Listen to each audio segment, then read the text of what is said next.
Hola y bienvenidos a este curso intensivo de Illustrator orientado a artes gráficas. Bien, cuando quise hacer este tutorial, o este conjunto de tutoriales, me había animado a hacerlos porque hice un conjunto de videotutoriales para otro programa de Adobe, que es el InDesign, que es un programa principalmente pensado para hacer folletos, revistas, principalmente para publicaciones impresas como libros y revistas. Y lo hice, este conjunto de videotutoriales de InDesign que se encuentran en YouTube, y es un curso intensivo de InDesign orientado a artes gráficas. Cuando hice este curso tuvo bastante aceptación y hubo mucha gente que me pedían también otros cursos de Photoshop y de Illustrator.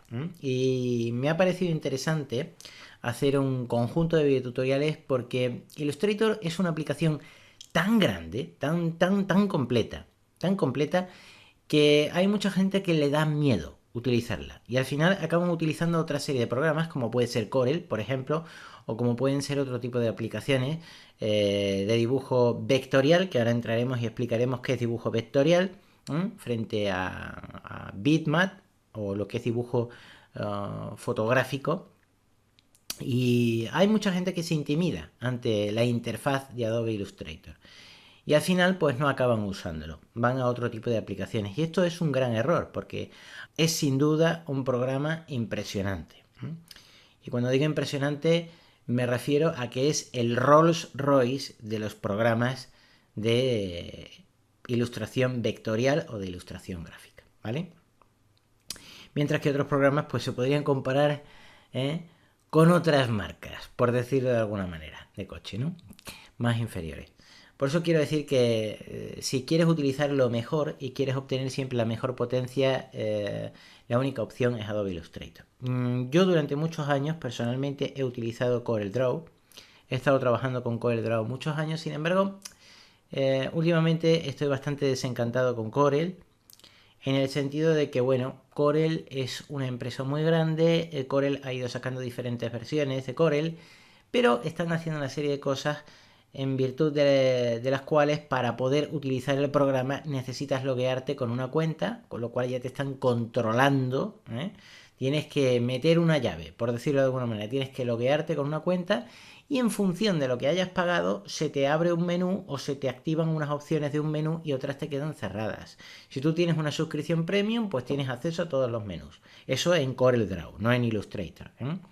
Si tú tienes acceso a una suscripción que no es premium, que es más inferior, pues entonces a lo mejor del menú edición o del menú lo que sea, se te activan 10 opciones y quedan 3 pendientes desactivadas porque tú no has pagado esa suscripción. Bien, yo sinceramente cuando utilizo un programa me gusta tener la sensación de que utilizo algo completo y no algo a medias. Y además me encanta la privacidad, de verdad, me encanta la privacidad, y si tengo la posibilidad de utilizar un programa que me permita no loguearme, pues mucho mejor para mí, ¿no? Entonces, lógicamente, aparte sin contar con que las últimas versiones de Corel prácticamente son betas, es decir, versiones de prueba que están vendidas a precios de versión final, porque tienen un montón de fallos, fallan más que una escopeta de feria, con perdón, y que ya está toda repasada ya de los disparos que tiene de darle a los conejos. Ya, pues Corel me ha pasado ya con las últimas versiones de Corel lo más espantoso. Fallos tremendos, continuos, y además tienen un servicio que, bueno, que por más que te quejas no solventan los fallos, por lo menos desde mi punto de vista. Con lo cual he quedado bastante desencantado. Yo he tenido la posibilidad de utilizar ambos sistemas, ¿vale?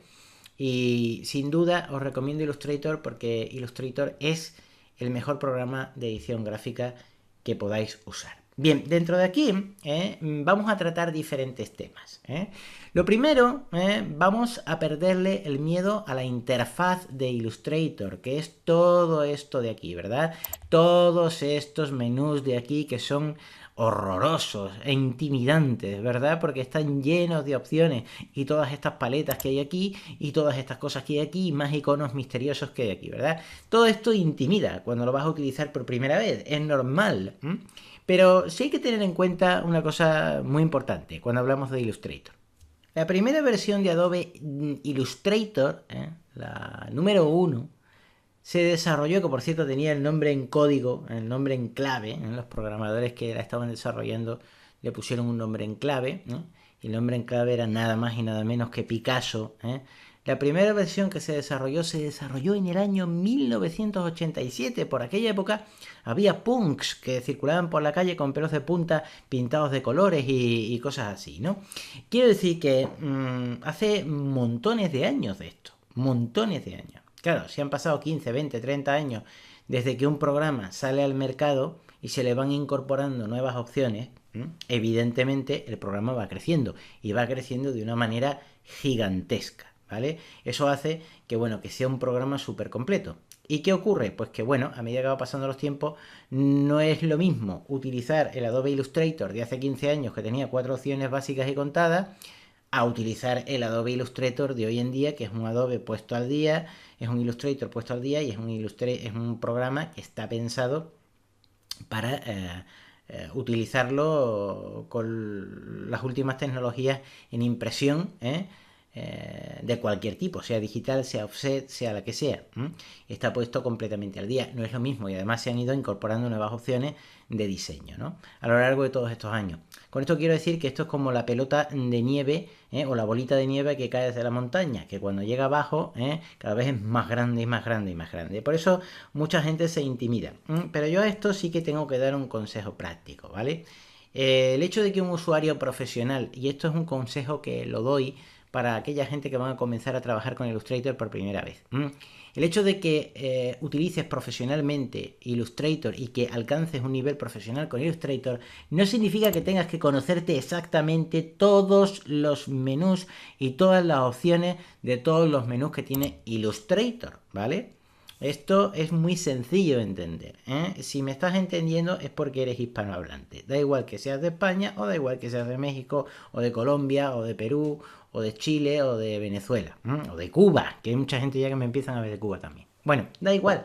Todos somos hispanohablantes, ¿no? Y si somos hispanohablantes, pues evidentemente entendemos cuando nos hablan y me estáis entendiendo. Pero yo estoy seguro que muy pocos de vosotros sabréis exactamente todas las palabras que aparecen en el diccionario, de la lengua castellana. Seguro que hay palabras que no lo sabéis, como yo también, como persona humana que soy, tengo un vocabulario limitado a un determinado número de palabras y no por ello no soy capaz de entender la televisión o no por ello soy capaz de hablar con otras personas. Con esto quiero decir que el hecho de que trabajéis profesionalmente con Illustrator, el hecho de que accedáis a un trabajo profesional en una imprenta, no debe daros miedo o no debe de condicionaros el pensar que no podéis acceder a un trabajo así o que no podéis utilizar Illustrator si no es al 100%, ¿de acuerdo? Con eso quiero decir que se puede tener un nivel perfectamente profesional para trabajar y se puede trabajar perfectamente en ese nivel sin tener que conocer el 100% del programa, ¿vale?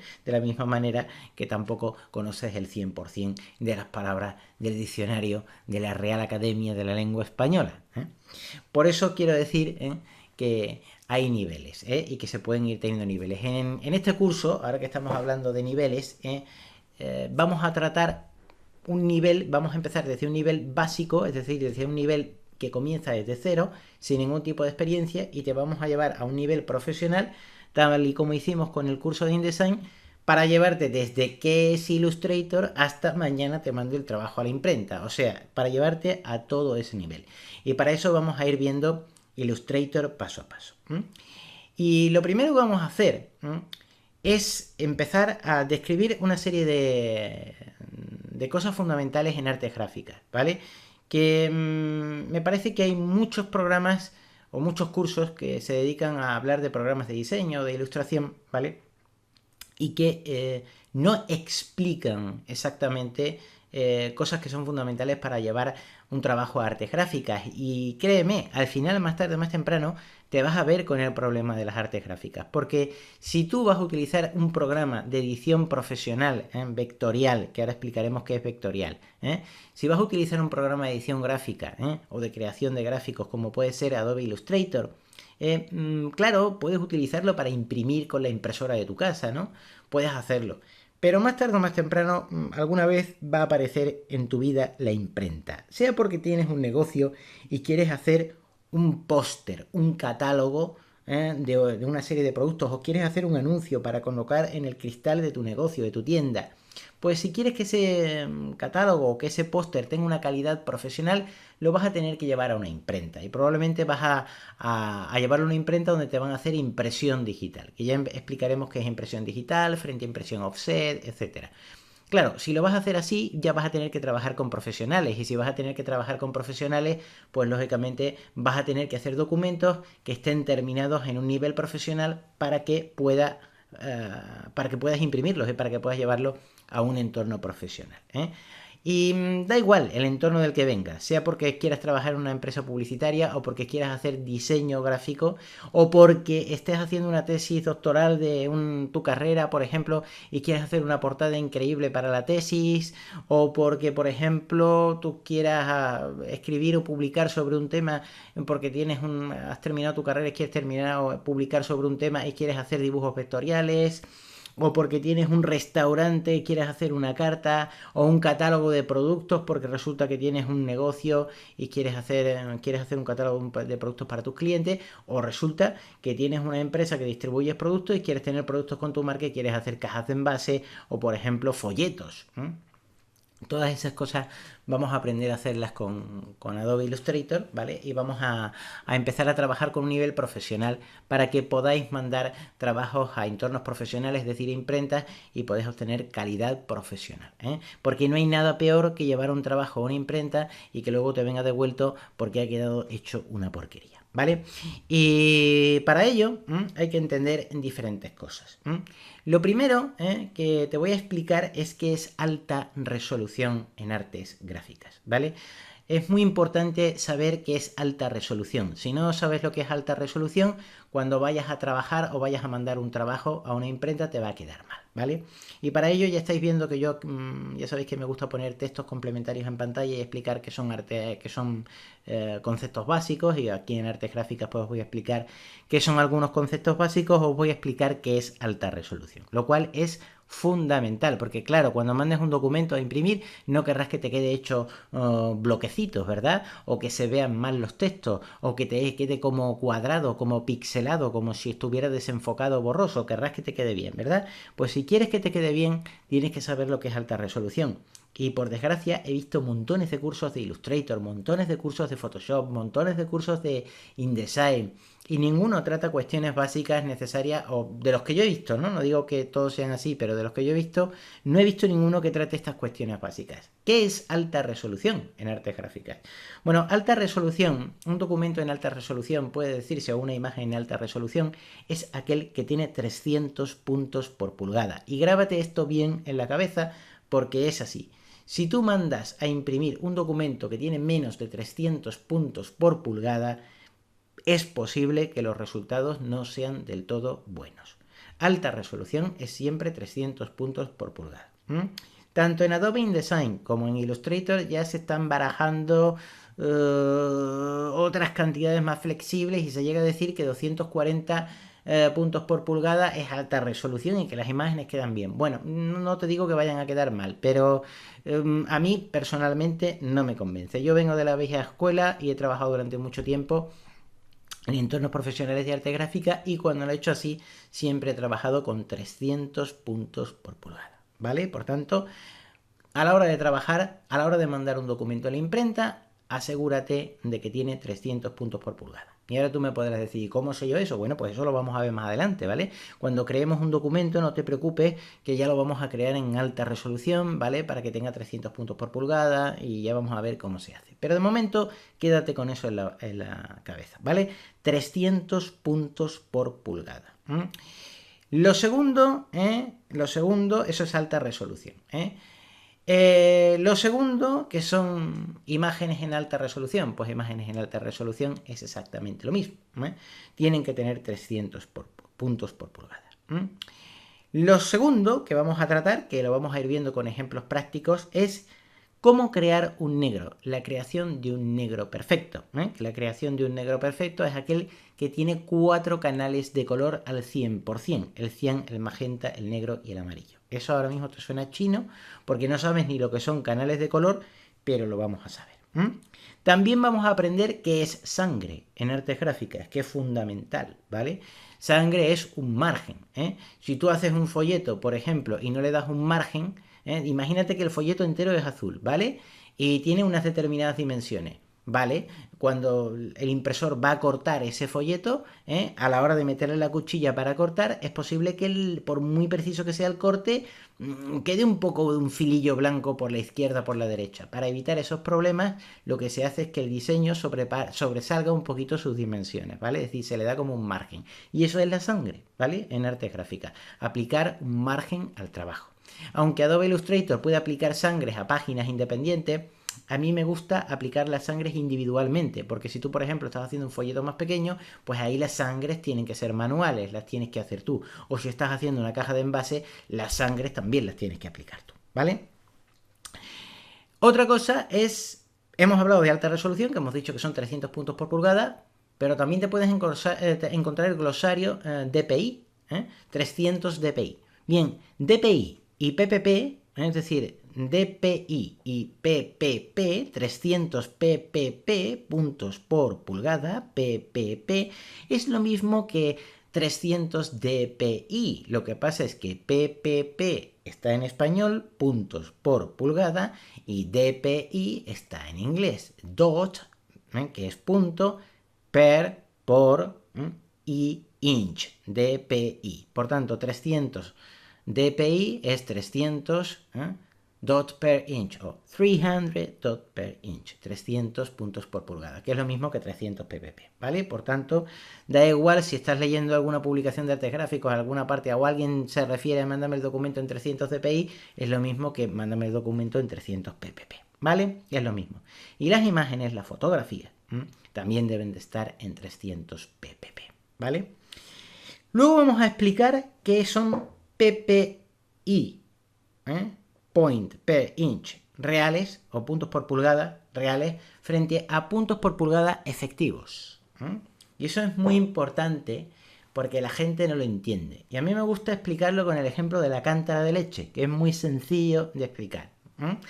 Cuando tú te descargas una fotografía de internet, que normalmente se suelen comprar, porque a la hora de hacer trabajo de diseño gráfico, se compran por internet fotografías. Por ejemplo, imagínate que tú quieres hacer un anuncio o hacer un folleto para un cliente que vende pañales, ¿vale? Y lo que quiere es anunciar su producto, pañales, para niños, ¿vale? Y entonces pues el cliente pues claro quiere hacer un folleto, y lógicamente en el folleto va a aparecer la imagen del producto, las virtudes del producto con un texto así muy rimbombante, muy bonito y todo estupendo. Pero lógicamente nos va a hacer falta un niño, nos va a hacer falta un niño bonito, feliz, sonriente, alegre, que no está ni cagado ni meado, un niño perfecto, que esté muy feliz, muy contento porque tiene su pañal. Bien, evidentemente necesitamos fotografías de niños. Y entonces tienes dos opciones. O llamas a un fotógrafo y consigues niños a los que le saques la foto, o te buscas ya un conjunto de fotografías que ya están hechas y que te las proveen pues diferentes proveedores de fotografías del mercado. Corbis es una empresa de fotografía. Stock Photo, otra. Getty también tiene venta de imágenes. En fin, hay muchas empresas en las que tú puedes comprar fotografías. También se pueden comprar CDs con fotografías. A la hora de trabajar con fotografías, siempre asegúrate de que sean fotografías libres de copyright. No vaya a ser que cuando imprimas una fotografía en uno de tus diseños quieran cobrar 2 céntimos por cada impresión que hagas. Imagínate si imprimes 100.000 folletos de algo y resulta que quieren cobrar 2 céntimos por cada folleto. Aunque eso es difícil de controlar porque ¿cómo van a controlar el número exacto de folletos que tú has impreso? Pero bueno, si consiguen controlarlo, pues evidentemente puedes tener un problema. Por tanto, lo que la gente suele hacer normalmente es comprar CDs de fotografías que se venden y hay muchos en el mercado, ¿vale? Fotodis, Fotoalto, hay muchas empresas, algunas a lo mejor ya han cerrado y se crean otras nuevas, pero hay muchas empresas que te venden CDs y a lo mejor un CD tiene una temática, podemos tener un CD de niños, o un CD de medicina, o un CD de adultos felices, o un CD de gente mayor, o un CD de comidas, o un CD de gente en la playa, o un CD, en fin, industrial, de edificios, o de parques, o de amaneceres, o atardeceres, lo que sea. Tú compras de un catálogo un CD, trae 200, 300, 100, las fotos que sean, en varias resoluciones y esas fotos son libres de derechos. Significa que puedes usarla todas las veces que quieras sin tener que pagar nada a nadie. Lo único que tienes que pagar es el precio del CD, que es lo que te ha costado. Y también por internet, pues hay maneras de conseguir fotografías que están libres de derechos de copyright. Hay también fotografías que son Creative Commons, ¿vale? Que se ajustan a la licencia Creative Commons 3.0 y 4.0 u otras que vayan saliendo, que si yo mal no tengo entendido, implican a que puedes utilizar para proyectos comerciales sus fotografías, ¿vale? Pero simplemente tienes que hacer en los créditos una pequeña atribución al autor de esa fotografía o de ese gráfico vectorial o de lo que sea, ¿vale? Bien. Para el tema del PPI efectivo frente al PPI real, hay que tener en cuenta una cosa. Imagínate que nosotros volvemos al ejemplo del niño y que nosotros queremos una fotografía de un niño. Bien, cuando nosotros nos descargamos esta fotografía de un niño, evidentemente nos la tenemos que descargar en alta resolución, ¿vale? Siempre en alta resolución, porque si no la tenemos en alta resolución, la fotografía no va a ser buena, es decir, no va a quedar impreso, a lo mejor el niño no sale borroso, ¿vale? Por tanto, va a tener que tener alta resolución. Pero muy importante, cuando nosotros tenemos una fotografía en alta resolución, ¿vale? Tenemos que tener en cuenta, tiene unas determinadas dimensiones. Nosotros podemos decir que cuando descargamos la fotografía está en alta resolución porque tiene 300 puntos por pulgada o 300 dpi, que es lo mismo, pero a un determinado tamaño. ¿De acuerdo? A un determinado tamaño. Por lo tanto, para nosotros entender que esa imagen está en alta resolución, nosotros tenemos que entender que esa imagen está a 300 puntos por pulgada, pero que está a un determinado tamaño. ¿Y qué tamaño es ese? Bueno, pues el que tenga la imagen. Una imagen puede ser más grande, otra imagen puede ser más pequeña, ¿vale? Nosotros vamos a imaginar que tenemos una imagen de determinadas dimensiones. Por tanto, nosotros sabemos que esa imagen está en alta resolución. ¿Por qué? Porque está a 300 puntos por pulgada y luego os enseñaré a comprobar cómo se puede saber si una imagen está en alta resolución o no cuando nos la han vendido, que os voy a enseñar cómo se hace eso. Pero sabemos que esa imagen está en alta resolución porque tiene 300 puntos por pulgada y sabemos que cuando no la hemos descargado la imagen tiene unas determinadas dimensiones, ¿vale? Muy bien. ¿Qué podemos hacer con esa imagen? Pues podemos utilizarla a ese tamaño o a menor tamaño, pero nunca a mayor tamaño. Porque en el momento en que la estamos utilizando a mayor tamaño, lo que está ocurriendo es que a la imagen le está faltando resolución, ¿vale? Entonces, programas como por ejemplo Adobe InDesign, ¿vale? Que son de maquetación gráfica para revistas, etcétera, ya nos tratan ese problema y nos lo explican, ¿no? Y en Adobe Illustrator también es conveniente que sepamos cuál es ese problema, porque claro, imaginaos que vosotros estáis haciendo un diseño para un cliente y resulta que ponéis una foto y cuando lo mandáis a imprimir, la foto viene borrosa o viene con mala calidad. Y entonces os volvéis locos, el cliente llamando por teléfono, ¿qué es lo que pasa aquí? El jefe de imprenta no sabe, se lava las manos porque dice que es el trabajo que tú le enviaste y ahora ¿qué es lo que pasa? Estás que te mueres, ¿no? Y lo peor, si ya tienes una tirada impresa hecha, imagínate el problema que hay. Entonces, para evitar estos problemas hay que entender lo que son PPI reales frente a PPI efectivos. Volvemos al ejemplo de la imagen. Tú has comprado una imagen por internet, te la has descargado, esa imagen está a 300 puntos por pulgada y tiene unas determinadas dimensiones. Bien, lo que tú puedes hacer con esa imagen es usarla a esas determinadas dimensiones o a menores dimensiones, pero en el momento en que la intentas estirar para hacerla más grande, lo que está pasando con esa imagen es que aunque tú la estás viendo en pantalla, la imagen está perdiendo resolución. Y entonces, programas como por ejemplo Adobe InDesign, te informan de esto y te dice, ojo, que la imagen tenía 300 puntos por pulgada. Pero cuando la has estirado, ya no tiene 300 puntos por pulgada. Está perdiendo resolución y ahora está en 180 puntos por pulgada. Por ejemplo. Esa es la diferencia frente a PPI real y PPI efectivo. Punto por pulgada real o punto por pulgada efectivo. Esa es la diferencia, ¿vale? Y eso es muy importante. Porque cuando tú descargas una imagen de internet en alta resolución, recuerda que la tienes que utilizar al tamaño que trae o un tamaño menor, pero nunca un tamaño mayor, porque en el momento en que la estiras para hacerla más grande, lógicamente el programa, sea Photoshop, sea InDesign, sea Illustrator, se esfuerza por mostrarlo en pantalla y te lo muestra. Incluso tiene esto una serie de algoritmos muy complejos por dentro, es decir, el programa es muy sofisticado que le hace retoques a la imagen, intenta mejorarlo, ¿vale? Como para que no se note que la hemos hecho más grande. Y algunas veces funciona, pero cuando ya estiramos mucho y hacemos muy grande, muy grande, muy grande, muy grande la imagen, puede pasar que la imagen nos pierda resolución. Y esto es como la cántara de leche. Si tú tienes una cántara de leche de 5 litros y tienes dentro 4 litros, y para llegar a 5 le echas 1 litro de agua, pues evidentemente, claro que sí, tú lo miras y con 4 litros de leche le metes 1 litro de agua, pues te va a seguir quedando leche, blanco va a ser. Y si lo echas en un vaso, pues te la vas a beber y a leche vas a ver.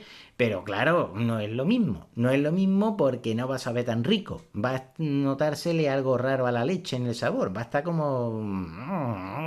le falta algo, ¿verdad? Pues lo mismo va a pasar con la imagen.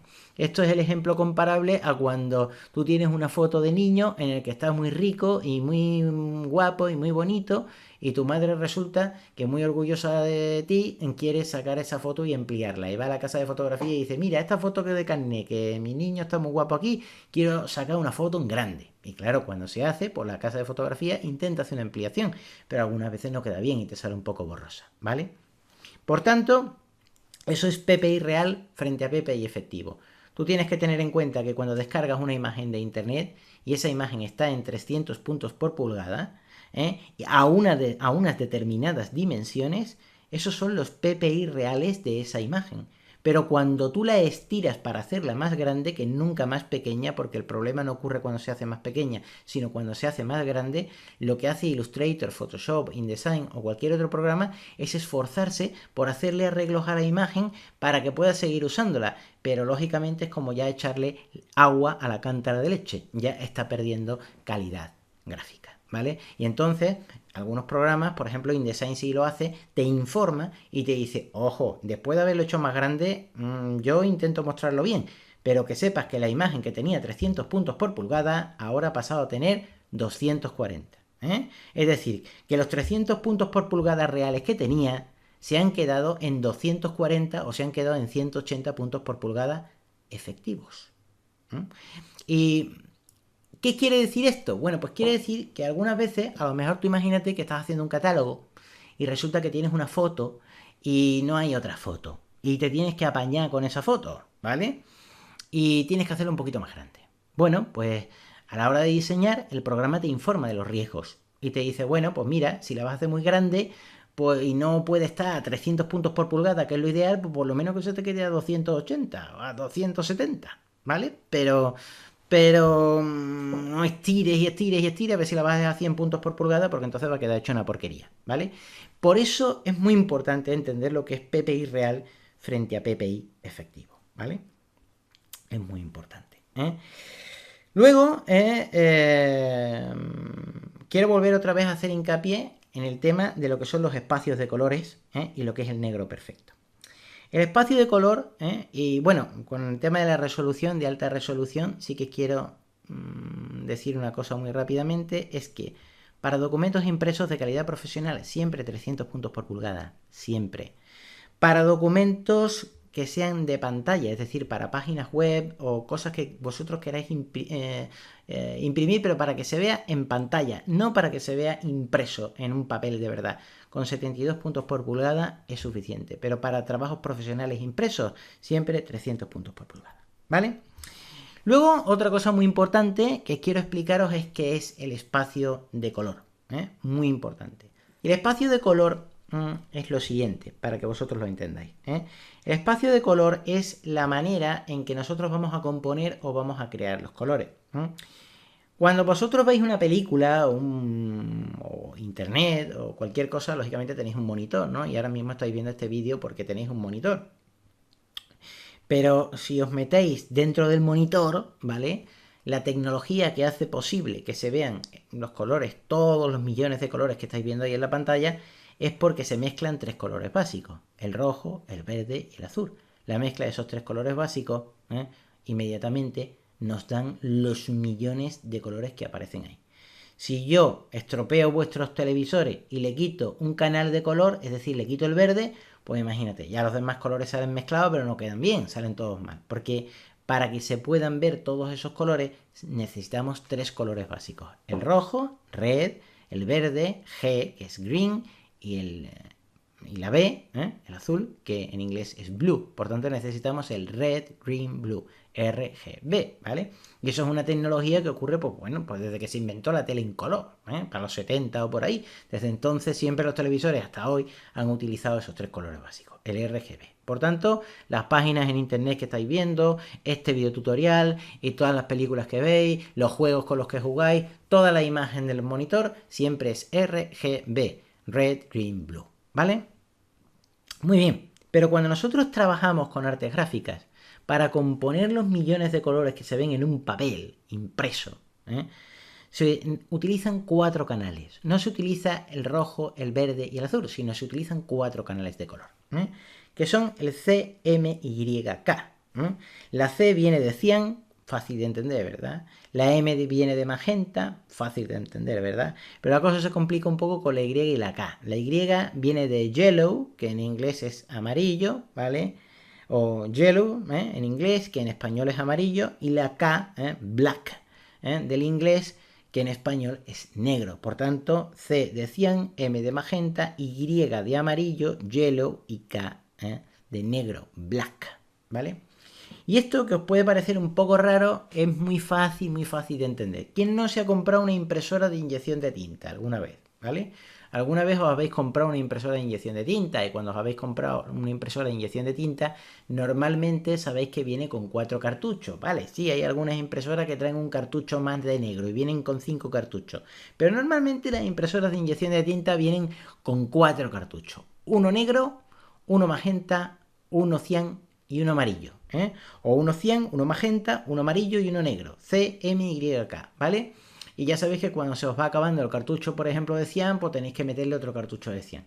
Y cuando se os va acabando el cartucho de amarillo, pues tenéis que meterle otro cartucho amarillo. Esos 4 cartuchos son fundamentales para que podáis imprimir en color con una impresora de inyección de tinta. Si no tenéis esos 4 cartuchos con tinta, pues la calidad de impresión no quedará bien porque los colores no saldrán bien compuestos, no se podrán crear esos millones de colores que vais a ver en un papel, ¿vale?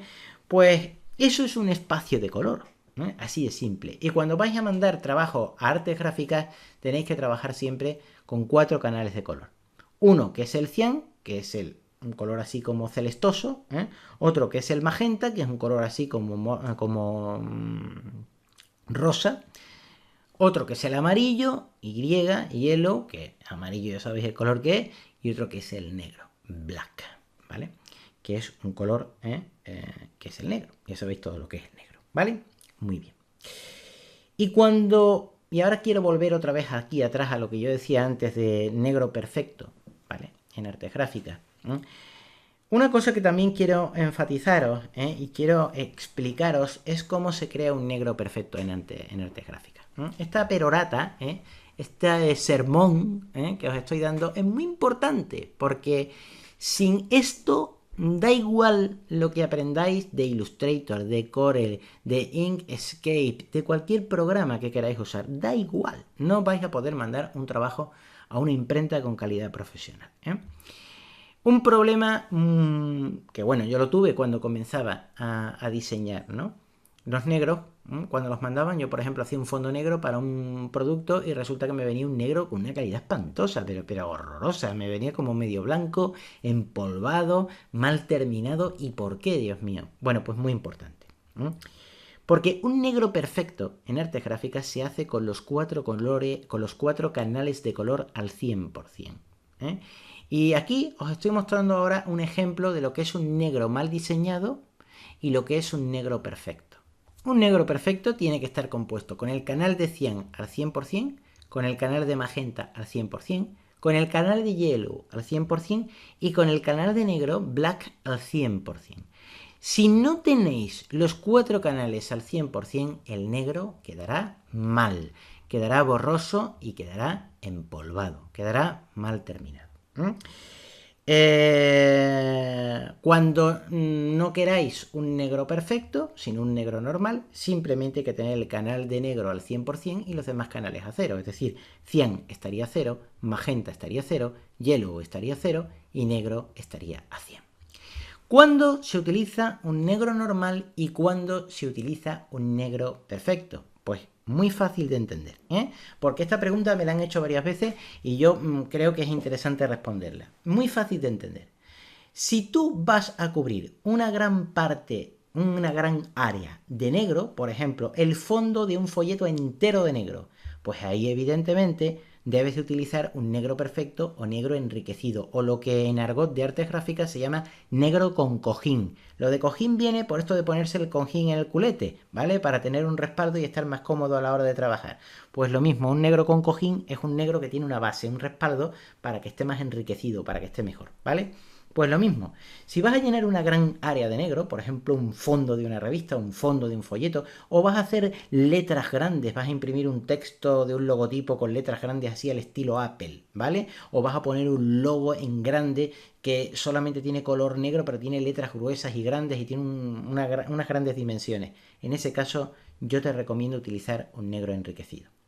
Si lo que vas es a escribir el texto de un folleto o el texto de un libro, para ese caso no te recomiendo utilizar un negro enriquecido. Para escribir textos pequeños o textos de calidad, de cantidad, de tamaño mediano, simplemente con un negro normal te va a ser más que suficiente.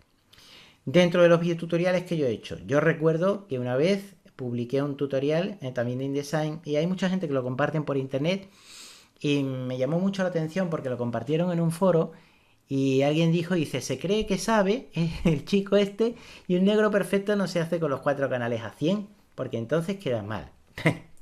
Si alguna vez te dicen una tontería de esta, no le hagas ni caso, porque un negro perfecto se hace como yo lo he dicho. Se hace con los 4 canales al 100%. Ahora bien, sí que hay que tener en cuenta una cosa también muy importante, y es el medio de impresión, es decir, el papel. ¿Vale? Lo voy a repetir, el papel. Porque yo recuerdo que cuando hicieron una crítica a un tutorial mío, dijeron, claro, es que un negro perfecto no va a quedar bien en un papel de mala calidad. Es cierto, evidentemente. Verás, si tú trabajas con un papel a la hora de imprimir, que es una porquería de papel, tipo papel de periódico reciclado, con muy poco peso, con muy poco gramaje, medio transparente, horroroso, espantoso y horrendo, y baratero, evidentemente el medio de impresión que tienes es malo. Entonces, ¿qué ocurre? Que si tú metes 4 canales de color al 100%, lo que va a pasar es que hay mucha cantidad de agua en el papel. Piensa que cada vez que imprimes amarillo estás pasando agua, cada vez que imprimes cian estás pasando una pasada de agua. Con el magenta otra pasada de agua, con el negro otra pasada de agua. Claro, si tienes los 4 canales al 100%, vas a meter mucha agua de la tinta en el papel y entonces es posible que el papel te quede un poquito arrugado, ¿vale? Si lo que quieres es poner el fondo de un folleto con un negro enriquecido y el folleto tiene una mala calidad del papel, es posible que el folleto te quede un poco arrugado. Entonces, en esos casos, ¿qué debes de hacer? Bueno, pues en esos casos lo que debes de hacer siempre es utilizar un medio de impresión con un gramaje adecuado, ¿vale? Y para eso, quien mejor te lo puede responder es la imprenta con la que vas a trabajar. Tú le dices, oye, mira, que te voy a mandar un trabajo y tiene negro enriquecido. ¿Qué gramaje de papel me recomiendas? Y te dirá, pues tal gramaje o cual gramaje, que no me quede arrugado el papel, ¿vale? Y automáticamente un jefe de impresión de una imprenta te va a orientar perfectamente sobre los gramajes, para que utilices un papel adecuado y no te quede mal, ¿vale? Cuando el papel es malo y hay que utilizar un negro que esté enriquecido pero que el papel no te vaya a quedar mal, pues entonces hay que hacer apaños, que son ajustes que no son buenos del todo y a lo mejor pues un negro enriquecido no lo puedes tener con los 4 canales al 100%, sino los tienes que poner al 80 o al 70%. Pero ese no es un negro de calidad, ese no es un negro enriquecido. Por tanto, insisto en esto, da igual lo que te digan. Negro enriquecido es lo que yo te digo, los 4 canales al 100%. Y para que te quede bien, un papel de peso, un papel de cierto gramaje, un papel de cierta calidad, ¿vale? Y finalmente, que ya te enseñaré cómo se crea un negro enriquecido en Illustrator. Y finalmente, para terminar, quiero explicarte lo que son las guías Pantone, ¿vale? Y los fotolitos, que también es muy importante. Aunque hoy ya hay impresión sin fotolitos, pero te lo voy a explicar, ¿vale? Las guías Pantone significa lo siguiente. Tú cuando estás trabajando con un diseño, ¿vale? De lo que sea, pues normalmente los colores que veas en la pantalla de tu monitor puede que no queden perfectos, ¿vale? A la hora de imprimir, porque es posible que si tú tienes, imagínate, un monitor Samsung, pues el azul lo esté mostrando un poco más morado y resulta que cuando lo ves en un monitor LG, a lo mejor el azul lo está mostrando un poquito más verdoso. Y resulta que cuando te llevas ese azul a una impresora de preimpresión digital, por ejemplo, pues a un sistema de impresión offset, que ya explicaremos más adelante lo que es, pues luego resulta que ese azul pues no te ha quedado ni más verdoso ni más azul, sino como más amarilloso, por ejemplo, y ha quedado distinto. Entonces, ¿cómo podemos evitar ese caos? Bueno, pues ese caos se evita con una guía Pantone. Una guía Pantone es como un catálogo de color, ¿eh? Como cuando vas a pintar el salón de tu casa y te vas a una tienda de pinturas y tienen un catálogo de pinturas con un montón de colores, pues lo mismo la guía Pantone. Lo que pasa es que tiene miles y miles de colores, ¿vale? Entonces lo normal es comprarse una guía Pantone y las guías Pantone normalmente, aunque hay muchos tipos de guías Pantone, pero hay dos tipos de guías Pantone. Siempre de colores sólidos, pero uno es para colores de brillo y otro es para colores, para papel de brillo, que es Coated, ¿vale? Pantone Solid Color, color sólido Coat, o Pantone para color también de colores sólidos, Solid Color Uncoat, ¿vale? Uncoat, que es para papel normal, ¿vale? Entonces cuando tú tienes una guía Pantone, es una guía como la que ya te muestro aquí, ¿vale? Y ahí tienes una serie de colores. Entonces imagínate, esas guías le dan unos nombres a los colores, unos números, 286, 287, el que sea, ¿vale? El 286 es un azul medio, el 287 es un azul más oscuro, así. Pues cuando ya tienes esa guía Pantone, automáticamente tú puedes decir, pues yo quiero un azul así oscurito.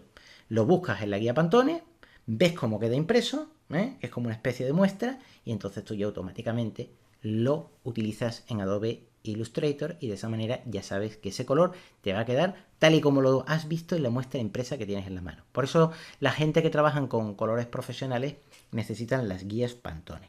Y yo te voy a enseñar a utilizar Adobe Illustrator con las guías Pantone, ¿vale?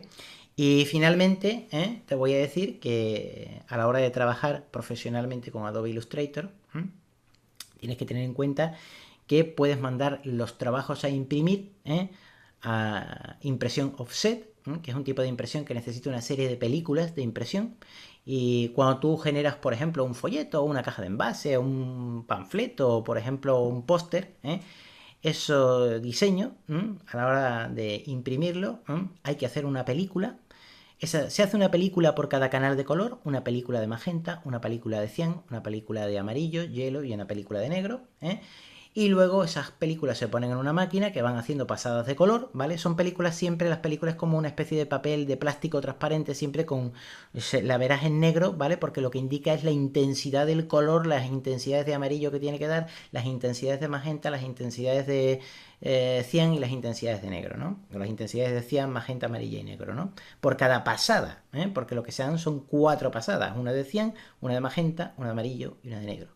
Entonces se generan 4 películas, ¿vale? Y esas 4 películas, se llaman fotolitos. Y cuando tú vas a crear, por ejemplo, imagínate que has creado un póster pues, y lo tienes que mandar a imprimir en una impresión offset, pues lo primero que te tienen que hacer son los fotolitos, esas 4 películas. Una de cian, una de magenta, una de amarillo y una de negro, ¿vale? Y evidentemente cuando ya tienes esos fotolitos es cuando ya puedes mandarle a una imprenta para que te haga una impresión offset, ¿vale? Luego puedes pedir una serie de cosas como pruebas de gama, etcétera, que ya explicaría más adelante qué es lo que es eso, ¿vale? Pero bueno, en principio esas 4 películas necesitas. Y como ya hoy en día la tecnología avanza, que es una barbaridad, también hay impresión digital sin fotolitos, que prácticamente te consigue una calidad como la del offset, ¿vale? Y no necesitas imprimir fotolitos. ¿Cuándo se utiliza impresión digital? Pues cuando las tiradas son bajas, yo diría que menos de 5.000 unidades, menos de 2.000 unidades te compensa impresión digital, y el offset pues te interesa cuando las tiradas son muy altas, más de 10.000, 20.000 unidades, etcétera, ¿vale? Explicado todo esto y habiendo entendido esto, ahora con eso fresco en la mente, ya sabes todo lo necesario para que puedas utilizar el programa como un profesional y mandar un trabajo a artes gráficas. De todas maneras, todo lo que hemos dicho lo vamos a ir practicando paso a paso.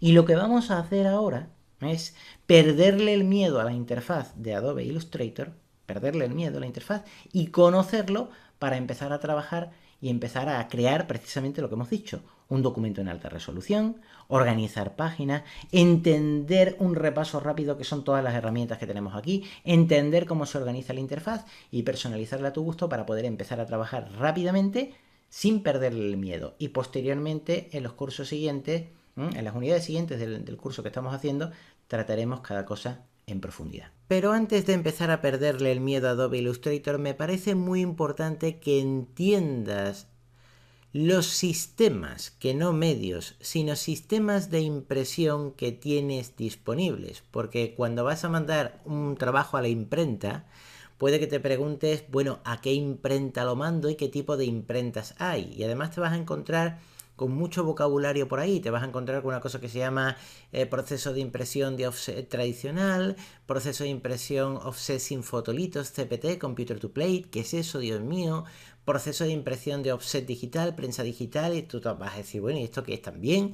O un proceso de impresión puramente digital, ¿no? Bien, ¿y qué diferencias hay entre todo este conjunto de términos? Bueno, mira, yo te tengo aquí hecho un organigrama, un esquema, donde yo te describo desde el archivo de computadora que tú te crees en Adobe Illustrator, pasando por los 4 sistemas principales que hay, qué diferencia hay entre cada sistema, ¿vale? Así que mira arriba el gráfico que nosotros tenemos ahí, ¿vale?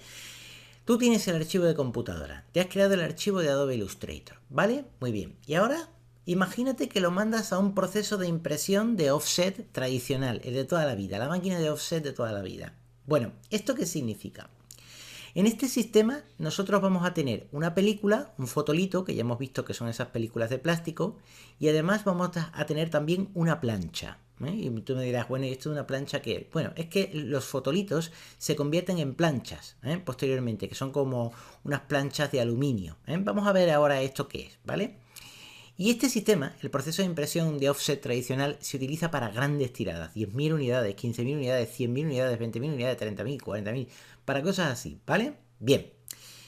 ¿Qué ocurre en este sistema? Bueno, pues tú tienes el archivo de computadora, ¿no? Que te hayas creado en Illustrator, en Photoshop, en InDesign, el que sea. Vale, y ahora mandas ese archivo de computadora en un DVD, en un CD, en lo que tú quieras, en un pendrive mismo, o lo subes a un disco duro estos de internet, como Google Drive o el que sea, y ya la imprenta se lo descarga y lo pone en su ordenador. Estamos en el proceso de impresión offset tradicional, ¿vale? ¿Y qué ocurre aquí? Bueno, pues lo que ocurre aquí, te voy a ir leyendo los cuadros y lo comentamos, es que en este sistema tenemos fotolitos, tenemos planchas y se utiliza para grandes tiradas. Y en este caso intervienen 2 empresas. Una empresa de filmación, que es la que nos crea los fotolitos, y luego la imprenta, ¿vale? En algunos casos las imprentas también actúan como empresa de filmación, porque tienen también máquinas para hacer la filmación, ¿vale? Por tanto, tú mandas el archivo, ¿vale? Y la empresa de filmación o la imprenta produce las 4 películas para componer todos los colores, es decir, que te hace los fotolitos, ¿vale? Se producen 4 fotolitos, uno de cian, uno de magenta, uno de amarillo y otro de negro, ¿vale? Los 4 fotolitos, uno a uno, se llevan a una máquina que mediante luz los graba en una plancha parecida al aluminio que previamente tiene una solución fotosensible. A esto se llama quemado de la plancha. ¿Esto qué quiere decir? Que las películas estas de los fotolitos, esas películas transparentes de plástico, no se van a utilizar para imprimir, sino que se van a utilizar para crear una plancha. Es decir, se va a crear una especie de lámina de aluminio que va a tener impresa la imagen de cada fotolito, ¿vale? Y es a esto a lo que se llama quemado de la plancha, ¿vale? Y esto se hace con una solución fotosensible que es la que yo te estaba comentando, ¿vale? ¿Y ahora qué se hace con estas planchas? Bueno, posteriormente las planchas de con los 4 colores básicos, que por cierto no se ven en la plancha, se tienen que lavar. Es decir, estas planchas una vez creadas se lavan, porque una vez que ya las hemos creado no se ven estos colores básicos en las planchas, sino que se tienen que lavar.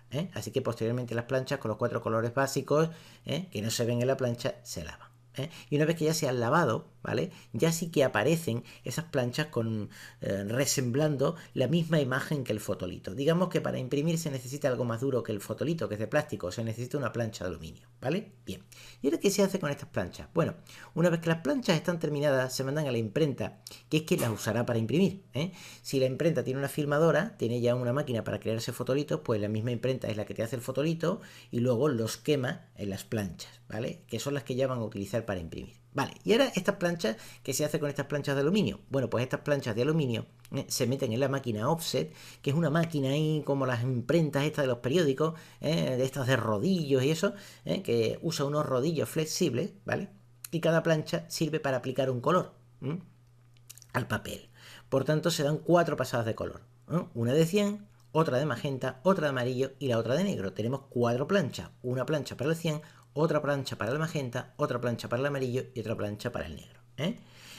Y por supuesto, una vez que ya se dan las pasadas de color de cada plancha, que son estas láminas de aluminio que hemos dicho, una vez que se dan estas 4 planchas, estas 4 pasadas por cada plancha, ya es cuando queda el trabajo terminado. Ya es cuando queda el papel o el cartón, queda impreso y queda completamente terminado, ¿vale? Ese es el proceso de impresión tradicional, ¿vale? El proceso de offset tradicional, y se utiliza para grandes tiradas. Y tenemos fotolitos y planchas, ¿vale?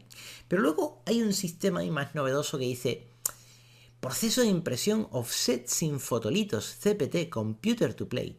¿Qué es eso del Computer to Plate? Bueno, pues es igual que el anterior, solamente que ya no hay fotolitos.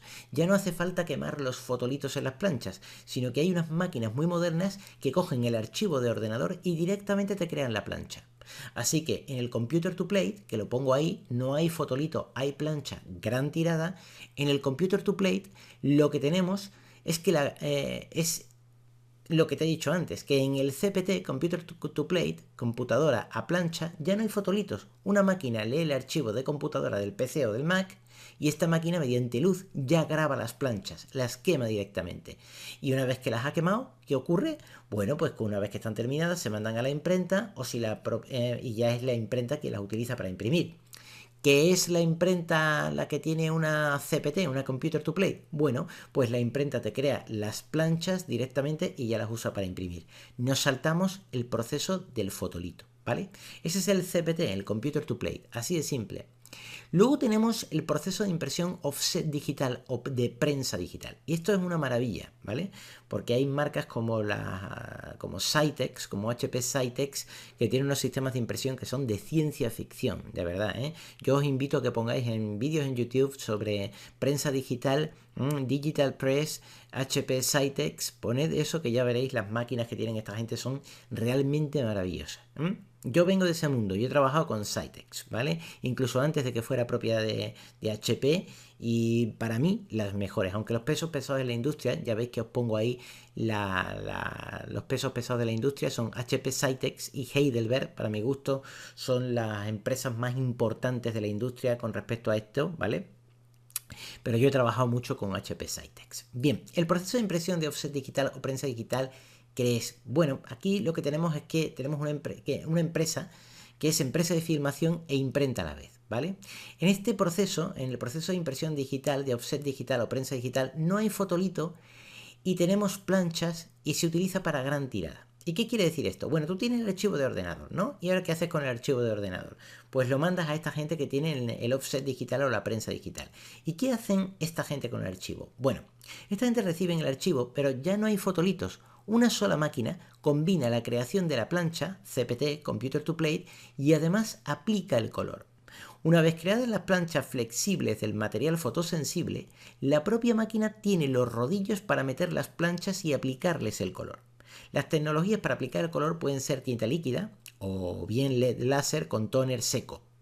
Normalmente es tinta líquida que se aplica a los rodillos con las planchas, que a su vez sirven para aplicar el color al papel, y como ya hemos visto se dan 4 pasadas de color, una de 100, otra de magenta, otra de amarillo y otra de negro. Y me podéis decir, bueno, ¿qué diferencia hay entre el CPT y Computer to Plate? Bueno, tú imagínate que no tenemos una máquina para crear las planchas, sino que tenemos un monstruo integrado que ya hace todo, es decir, una especie de máquina gigantesca que crea la plancha y al mismo tiempo es capaz de aplicar los colores. todo en uno, es decir, todo aglomerado en uno. Bueno, pues esta especie de monstruo gigantesco, o esta máquina, que cada vez son más pequeñas y más y mejores, pues te crea la propia plancha y además aplica el color. Ya no es como el otro proceso en el cual tú tenías que crearte la plancha, luego mandarlo a la imprenta o sacaban la plancha de la máquina que crea las planchas y luego la metían en la máquina del offset. No, no, no, no, no. Ya esta máquina lo tiene todo integrado. Es decir, te crea la plancha y al mismo tiempo que te ha creado la plancha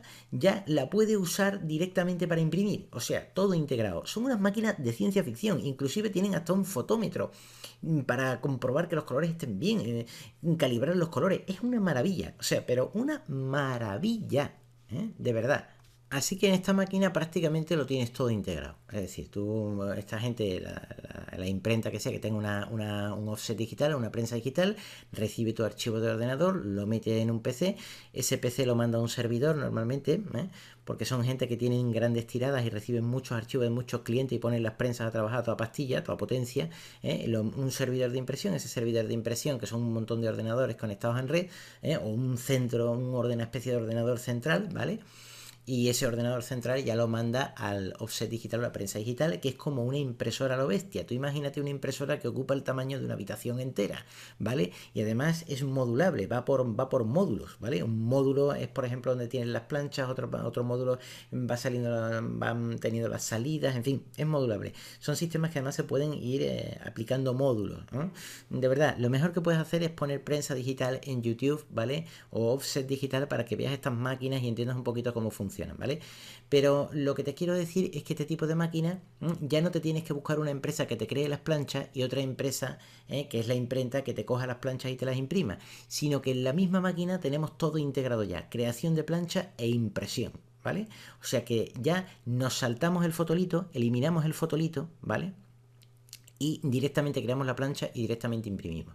Y en cuanto a las tecnologías de impresión, que me podéis decir, oye, inyección de tinta, láser.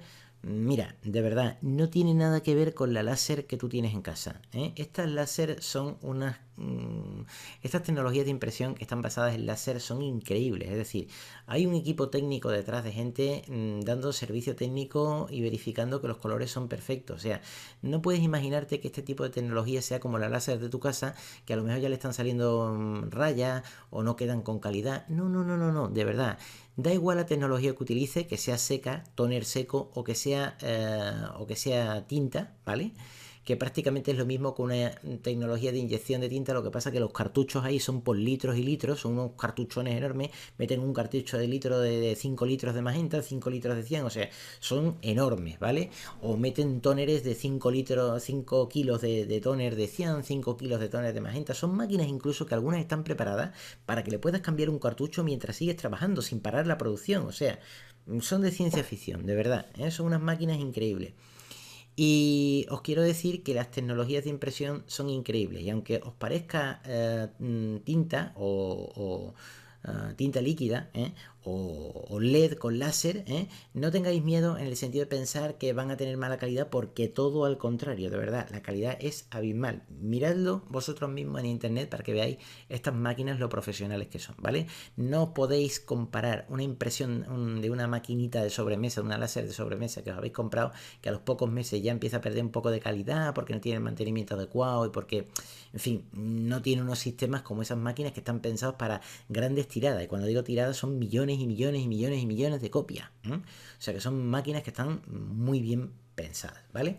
Luego ya tenemos el proceso de impresión digital, o la imprenta digital. ¿Qué es esto de impresión digital? Bueno, en este tipo de impresión no hay fotolitos, no hay planchas y se utiliza para tiradas cortas. Esto prácticamente es una impresora, como la láser que tenéis en casa, pero de mucha mejor calidad. Os leo lo que pone aquí. Mirad, en el proceso de impresión digital se utiliza para tiradas cortas, no tenemos fotolitos ni tenemos plancha. No hay planchas ni fotolitos. Se trata de imprimir directamente sobre el papel, al igual que con una impresora de inyección de tinta o láser color.